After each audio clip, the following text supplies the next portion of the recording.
नमस्कार, जय श्री राम सभी को। मैं विष्णु शर्मा आप सभी का स्वागत करता हूं अपने YouTube चैनल बालाजी एकेडमी पर। और कल हमने अरिथमेटिक प्रोग्रेशन की एक्सरसाइज 5.2 के हमने कुछ क्वेश्चंस देखे थे। शुरू करते हैं, उन्हीं क्वेश्चंस को आगे बढ़ाते हैं। नेक्स्ट क्वेश्चन हमारा ये है जिसमें आपको 31st टर्म जो है वो आपको पूछा हुआ है। 11 टर्म आपको 38 दिया गया और 16 टर्म आपको 73 दी गया। दो टर्म आपको दे दी। यहां ना तो आपके पास ए है ना डी है, कुछ भी आपके पास यहां अवेलेबल नहीं है। सिर्फ आपको ये दिया गया A11 हमारा जो है वो 38 है और A16 हमारा कितना है 73 है। तो हम देख लेते हैं A11 का अगर आप फॉर्मूला बनाओगे तो वो जनरली आपके पास an का जो फॉर्मूला है a plus n minus 1 into D.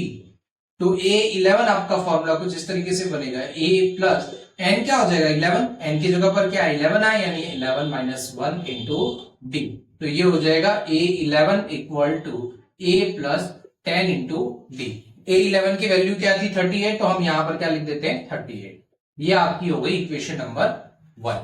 Similarly A16 पर अब मैं कुछ स्टेप्स जो हैं ये स्किप कर रहा हूं, आपको स्किप नहीं करने, याद रखिएगा आपको बिल्कुल भी स्किप नहीं करना, पूरा पूरा स्टेप लिखना है। मैं यहाँ A16 की जगह पर लिख देता हूं a प्लस 15d। डायरेक्ट मैंने ये स्टेप लिख दिया। कैसे लिखा, a n is equal to a plus n minus 1 into d. n की जगह पर आप 16 रखोगे तो 16 माइनस 1 क्या हो गया 15, और A16 की वैल्यू आपके पास क्या थी 73 equal to a plus 15d। अब आप क्या करोगे, देखो अब आपने इक्वेशन सॉल्व करी हुई है, उस इक्वेशन के थ्रू आप इसको सॉल्व करोगे। तो देखो यहां तो a है, यहां भी a है, इसलिए कुछ नहीं करना। अब आपको ये दिमाग लगाना है कि आप किस में से किसको माइनस करोगे।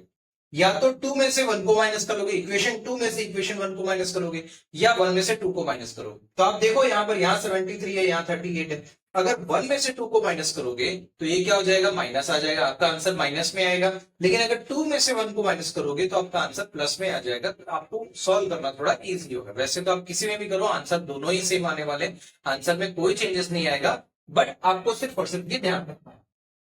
तो फ्रॉम इक्वेशन 1 एंड 2, या फिर आपको ऐसे लिखना है इक्वेशन 1 एंड 2, या फिर आप ऐसे भी लिख सकते हो subtracting equation 1 from 2, subtracting equation 1 from 2। इस तरीके से आप लिखोगे तो ये हो जाएगा 73 इक्वल टू, जिसमें से आपको जिसको सब्ट्रैक्ट करना है उसको नीचे रखोगे, जिसमें से करना है उसको ऊपर रखोगे, a प्लस 15d, और नीचे ये लिख दोगे 38 equal to a plus 10d।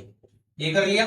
अब आप क्या करोगे, सब्ट्रैक्ट कर रहे हो तो यहां क्या करोगे, सब जगह साइन चेंज कर दोगे। यहां प्लस था तो ये माइनस, यहां प्लस था तो माइनस, यहां प्लस था तो माइनस। तो देखो ये प्लस a और माइनस a क्या हो जाएगा, कट जाएगा।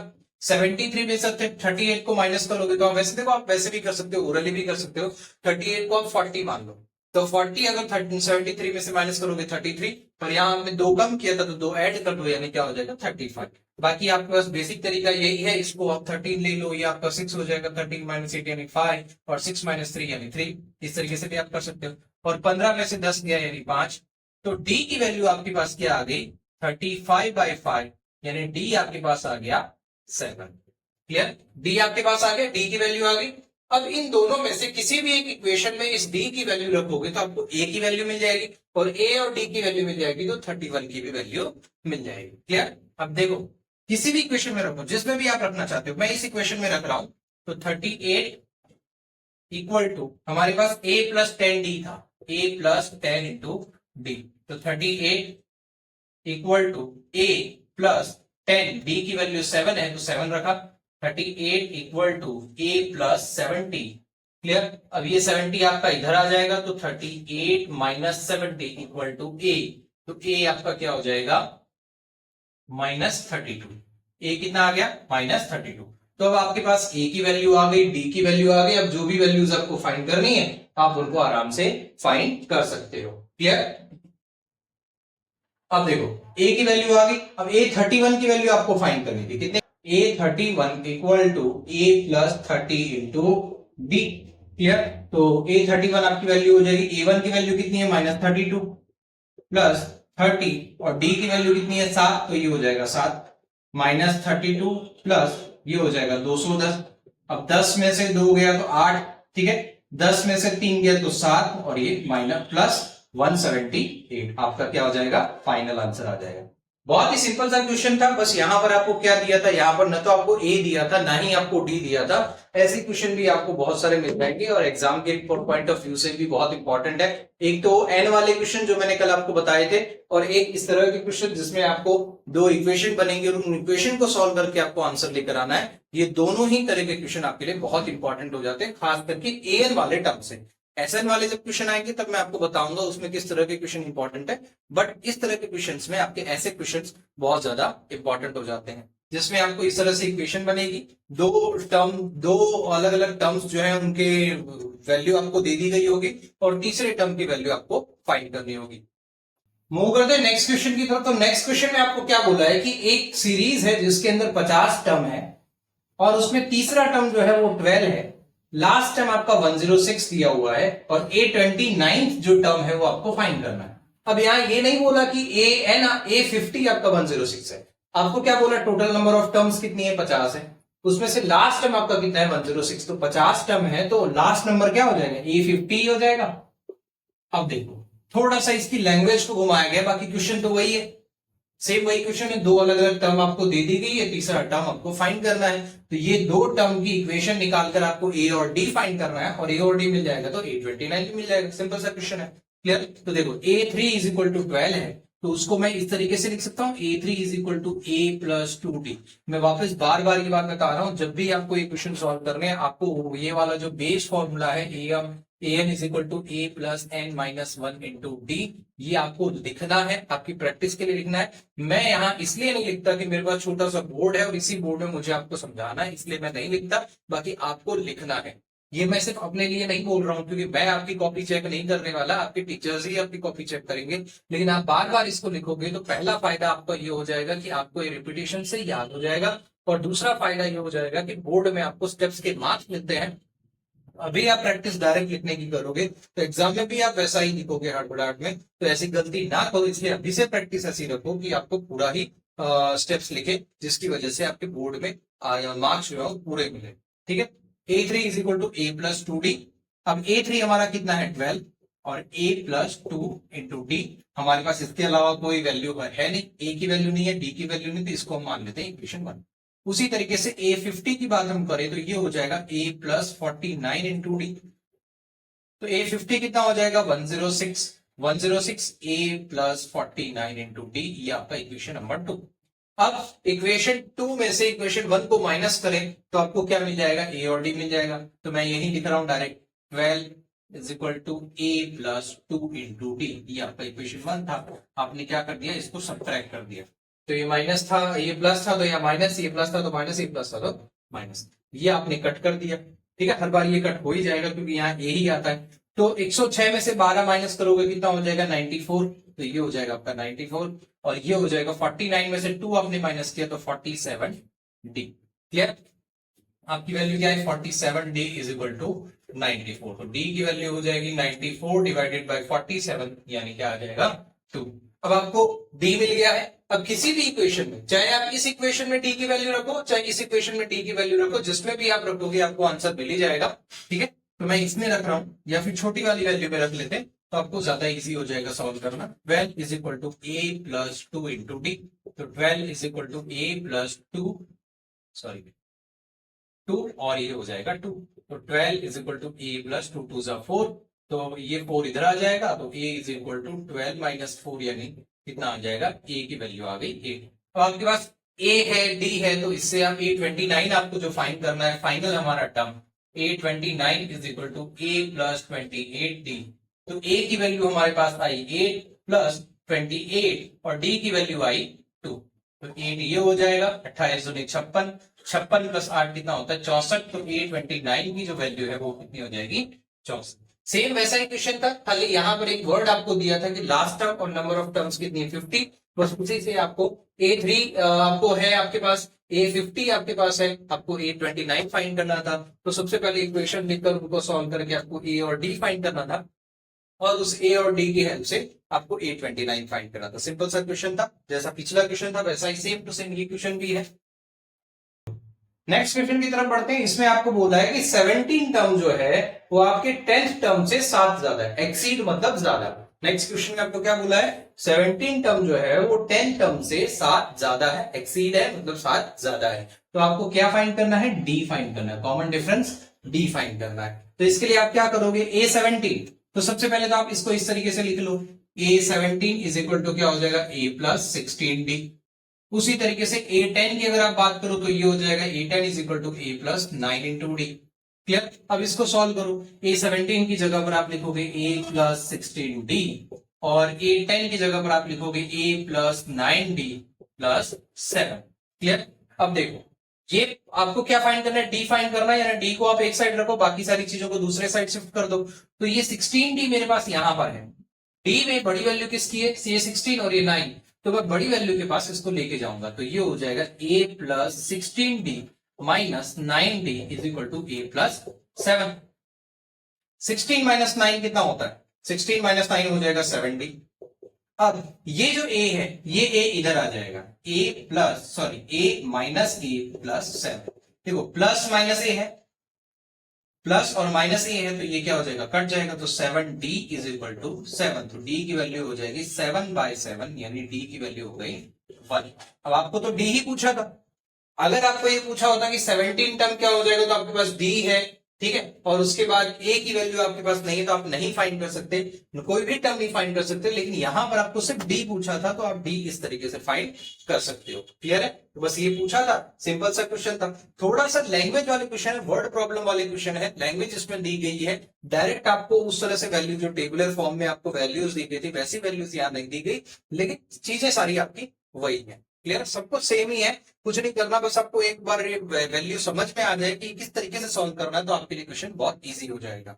बढ़ते हैं नेक्स्ट क्वेश्चन की तरफ। तो नेक्स्ट क्वेश्चन आपको दिया गया है कि एक सीरीज दी गई है इस तरीके से, और आपको बोला गया है कि कौन सा टर्म होगा जो 54th टर्म से 132 ज्यादा होगा। ऐसा कौन सा टर्म होगा जो 54th टर्म से 132 ज्यादा होगा। तो इसका बेसिकली तरीका क्या है कि ऐसा कोई टर्म है हमारे पास जो 54th टर्म से 132 ज्यादा है, तो हमें वो कैसे पता चलेगा। तो सबसे पहले आप 54th टर्म फाइंड कर लो और उसमें 132 जोड़ दो और उसका n फाइंड कर लो, तो इजीली समझ में आ जाएगा। हम सॉल्व करते हैं, उसके बाद फिर मैं आपको फिर से समझाऊंगा।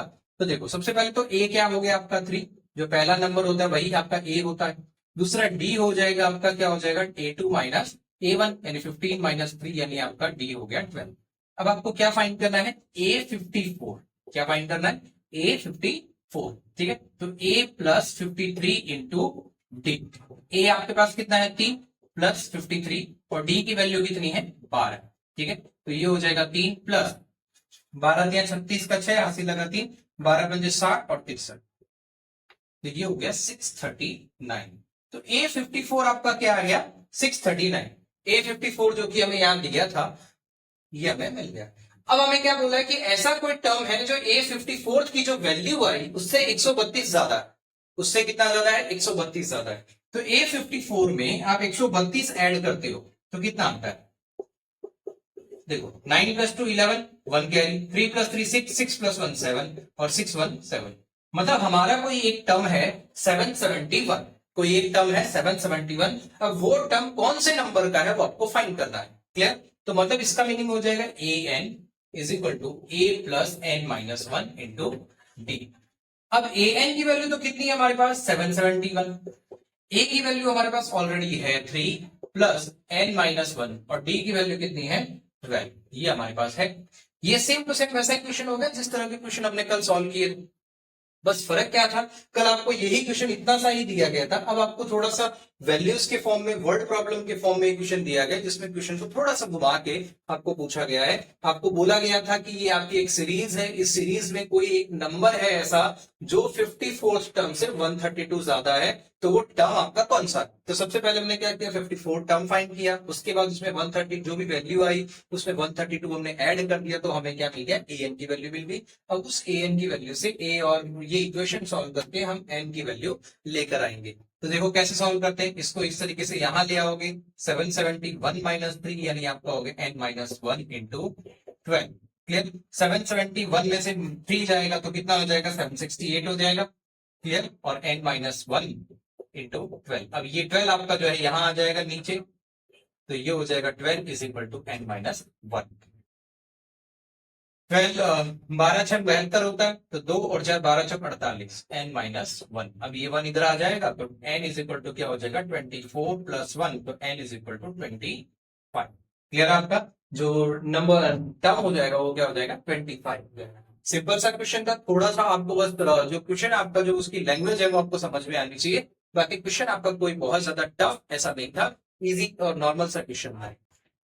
सो नेक्स्ट क्वेश्चन हमें दिया गया है कि ये -150 क्या इस पूरे सीरीज का टर्म है या नहीं है।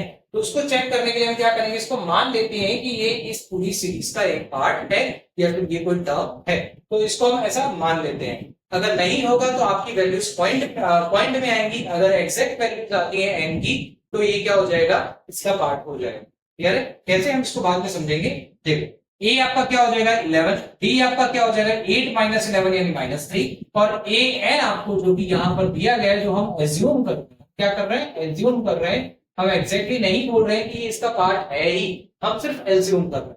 ठीक है, अब आप सीरीज सॉल्व करोगे a n is equal to a plus n minus 1 into D.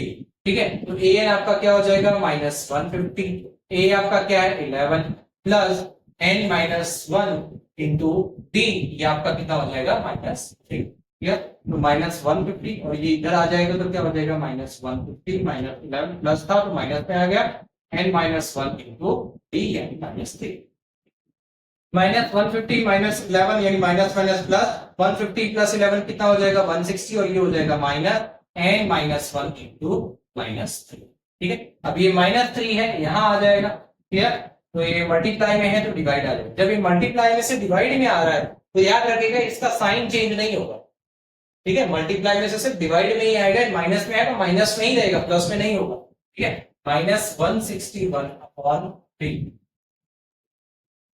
और n-1, ये माइनस।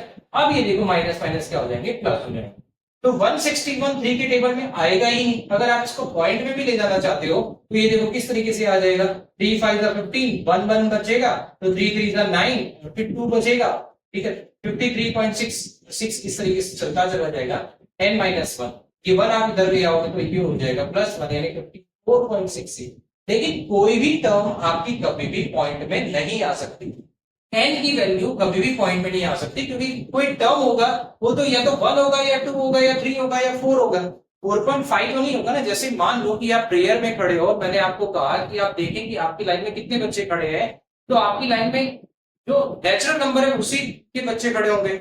एक बच्चा खड़ा हो सकता है, 10 बच्चे खड़े हो सकते हैं, 20 बच्चे खड़े हो सकते हैं, कोई बच्चा आधा तो नहीं खड़ा होगा। क्लियर? तो वैसे ही n की वैल्यू कभी भी पॉइंट में नहीं आएगी। आप ऐसा तो नहीं कह सकते कि इस लाइन में 20.5 बच्चे खड़े हैं, ऐसा नहीं कह सकते, 20.5 नहीं बोल सकते। क्यों? क्योंकि कोई भी बच्चा आधा नहीं खड़ा हो सकता, वो बच्चा हो गया तो होगा या नहीं होगा। तो ये वैल्यू आपकी पॉइंट में आ रही है। इसका मीनिंग हमने जिसको माना था कि ये इस टर्म का पार्ट है, इस सीरीज का पार्ट है, वो एजम्पशन हमारा गलत था। ये इस सीरीज का पार्ट नहीं है, -150 इस सीरीज का पार्ट नहीं है।